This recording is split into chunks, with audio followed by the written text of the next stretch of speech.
Hey everybody, welcome back to The Depth Endeavor. So as we continue our series on fulfilling our calling, the next thing I want to talk about is our call to give. Now, we know the Bible says a lot about giving in the area of money or time or material possessions to those in need. But I really believe that falls under a calling we've already talked about, and that's the call to love. Now, when I talk about our call to give, I specifically want to talk about our call to give financially, and even more specifically, the call to give financially to our church. The Bible does have a lot to say about that. Now, we're going to do this in two parts because there's a lot to unpack. Now, we're going to do the first part in our requirement to give of our tithes. The second part will be the area of giving in our offerings and a wrap up. So look for that second part as soon as this one's launched.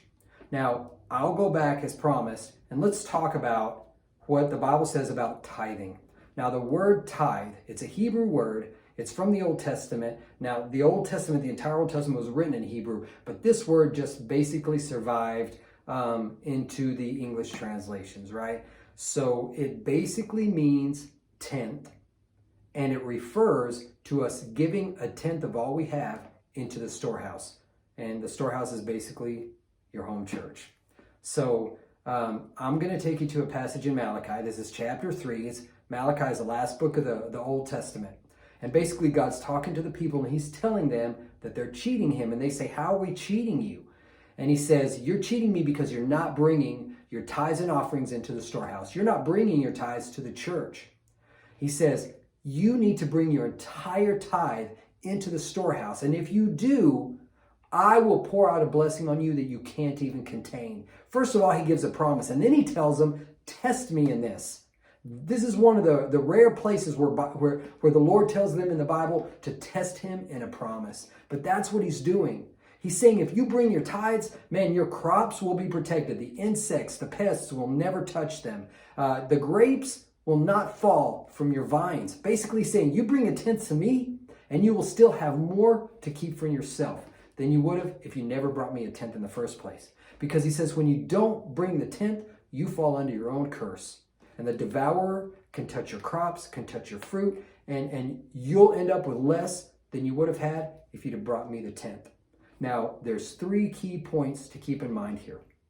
The first is that the tenth that we bring has to be the first of all we have.